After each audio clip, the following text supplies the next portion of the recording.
ஆதி என்னும் பராவரையே அன்பான மனோன்மணியே ஜோதி என்னும் பஞ்சகத்தாலே சொற்பெரிய கரிமுகனே தீது நீக்கும் கந்தவளே திருத்துகின்ற குருநாதர்களே 18 சித்தர்களே பண்பான பரமசிவமே ஓதியே ஜோதிடங்கள் உரைப்பதற்கு நாதவிந்து வடிவாக நல்ல துணை ஆவீரே. உலகில் உள்ள தமிழ் பேசும் அனைத்து நாள் உள்ளங்களுக்கும் மற்றும் ஜோதிட சான்றோர்களுக்கும் மூத்தோர்களுக்கும் ஆர்வலர்களுக்கும் மற்றும் இந்த காணொலியை காணும் உங்களுக்கும் ஆஸ்ட்ரோராஜின் இனிய நல்வணக்கங்கள். ஜோதிடம், ஆன்மீகம், மருத்துவம், வாழ்வியல் என்ற 4 தலைப்புகளில் தொடர் காணொளிகளாக கொடுத்து வருகிறோம். அந்த வகையில் இன்று ஜோதிடத்தில் பரிகாரம் சம்பந்தப்பட்ட மற்றும் ஒரு காணொளி. வாருங்கள் காணொளிக்குள் செல்வோம். பெண்களுக்கு சுபகாரியங்கள் தள்ளி போய் கொண்டிருக்கிறது. ஏன்? ஒரு காலத்தில் ஒரு பெண் ருதுவாவதற்கு முன்னாவே, அதாவது குழந்தையிலேயே திருமணத்தை செய்து வைத்தார்கள். காலங்கள் மாறியது, சூழ்நிலைகள் மாறியது, அரசாங்கம் என்ற ஒரு தனி அமைப்பு வந்தது. பெண்ணிற்கு ஆணுக்கு இது திருமணம் காலம் என்று ஒரு சட்டத்தை கொண்டு காலத்தை வரையறுத்தது.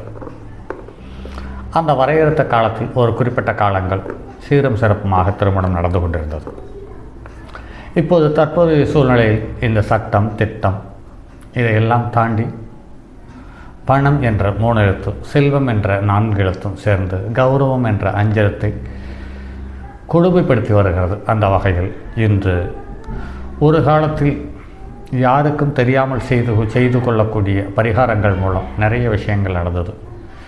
ஏன் என்று கேட்டால், அன்று பரிகாரத்தை யாருக்கும் தெரியாமல் செய்வது என்ற சூழ்நிலை இல்லை. ஏன் என்று கேட்டால், ஒரு நிகழ்வுகள் நடந்தால் அவர்களுடைய இரத்த சம்பந்தப்பட்ட உறவுகளுக்கு மட்டுமே தெரிந்தது. என்று அப்படி கிடையாது. இந்த சமூக வலைதளம், கைபேசியும் வந்த பிறகு எங்கேயோ ஒரு நடக்கக்கூடிய ஒரு நிகழ்வு என்று கண்ணுக்கு முன்னாலே நடப்பது போன்ற ஒரு சந்தர்ப்ப சூழலை உண்டு பண்ணி தந்து விடுகிறது.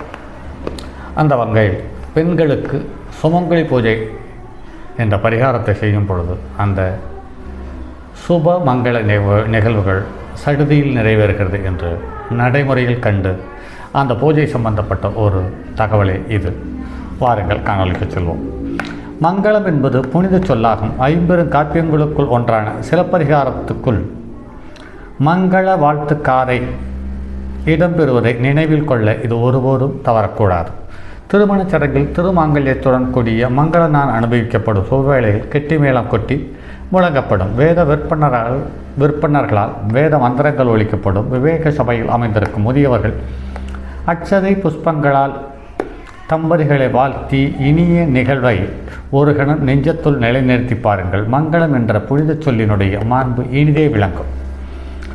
பூரண பொற்குடம் வைத்து தோரணம் நாட்டப்பட்டு மணப்பந்தலின் கீழ் கைத்தலம் பற்றி அக்னியை வளவரும் தம்பதியரை மணக்கண் முன் கொண்டு வந்து பாருங்கள். அதில் உங்கள் இல்லத்து மங்கள நிகழ்வாய் மனதில்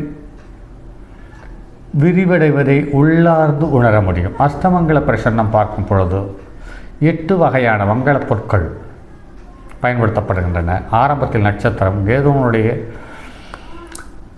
ஆரம்ப நட்சத்திரம் கேது பகவானுக்குரிய அஸ்வதி நட்சத்திரமாகும். அடுத்து இடம்பெறுவதோ கலஸ்தர ஸ்தானத்துக்கும் கலஸ்தர காரகத்துக்கும் சுக்லத்திற்கும் அதிபதியான சுக்கிரனுடைய பரணி நட்சத்திரம் முழுமையாக. அடுத்து வரக்கூடிய மகாதிசைகளினுடைய கூட்டு திசை சூரியனோடு சேர்ந்து பார்க்கும் பொழுது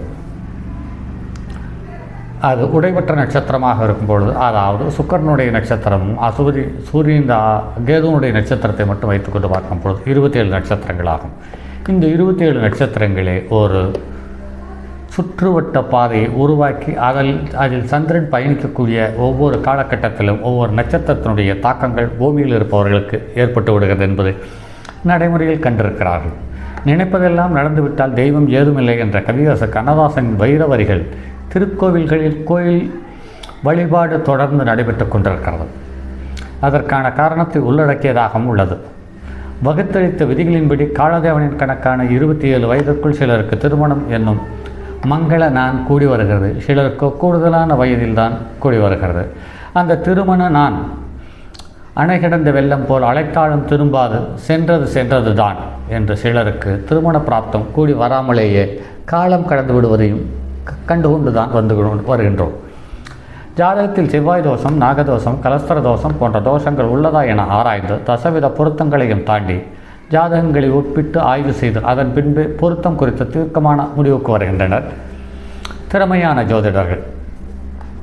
திருமண நன்னாளான மங்கள நாளுக்கு முன்பாகவே நல்லதொரு நாளில் செய்யப்படும் சுப நிகழ்வுகள்தான் சுபமங்கள பிரார்த்தனை. இதனை ஒரு குறிப்பிட்ட சமூகத்தினரை சார்ந்தவர்கள் மட்டுமே செய்து வருகின்றனர். பிரார்த்தனை என்பது வழிபாடாகும்.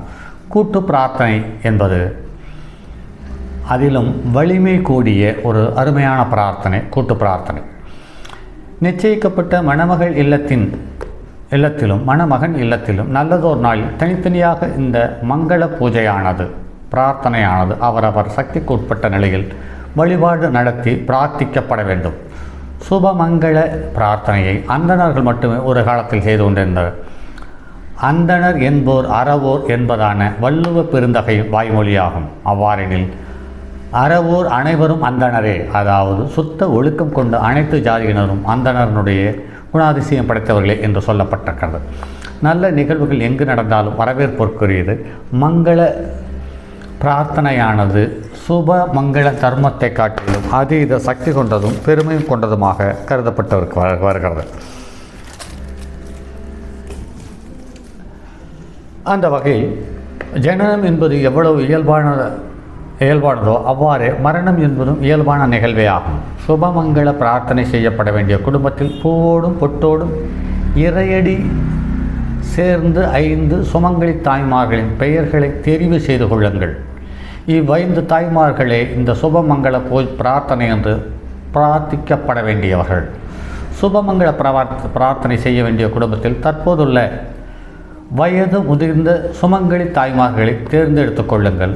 5 தலைவாழை இலையை வரிசையாக சேர்த்து அந்த தாய்மார்களுக்கு உணவருந்த ஆசன மணப்பலகையை சேருங்கள். உணர்வருந்த அந்த தாய்மார்களுக்கு பாதை பூஜை செய்த பின் உணவருந்த ஆசனத்தில் அமரச் செய்யுங்கள். அவ்வாறு உணவருந்திய பின் அவர்கள் திருக்கரத்தால் நுனி முறியாத நெல் அரிசி மஞ்சள் கொண்டு அட்சதை தயாரியுங்கள். அன்றைய தினம் சமைக்கப்பட்ட உணவை பதார்த்தங்களையும் அமர வைக்கப்பட்டுள்ள சுமங்கலி தாய்மார்களின் இலைகளுக்கு பரிமாறுங்கள். அன்னமிட்டு நெய் சேர்த்து பின்பு குளம் தலைக்க அருள பிரார்த்தித்து அமர வைக்கப்பட்டுள்ள சுமங்கலி தாய்மார்களுக்கு இறைவனுக்கு செய்யப்படும் தீப தூப ஆராதனைகளையும் செய்து வாருங்கள். பின் வெற்றிலை பாக்கு, பழம், தேங்காய், குங்குமம், விரலி மஞ்சள், புடவை, ரவிக்கத்துணை, சொர்ண புஷ்பம் மற்றும் தட்சணை ஆகியவைகளை மங்கள பொருள்களை அவருக்கு வழங்கவும் அட்சதை புஷ்பங்களை தாய்மார்களிடம் வழங்கி அக்குடும்பத்தில் உள்ளோர் அனைவரும் மும்முறை வலம் வந்து வணங்கும் போது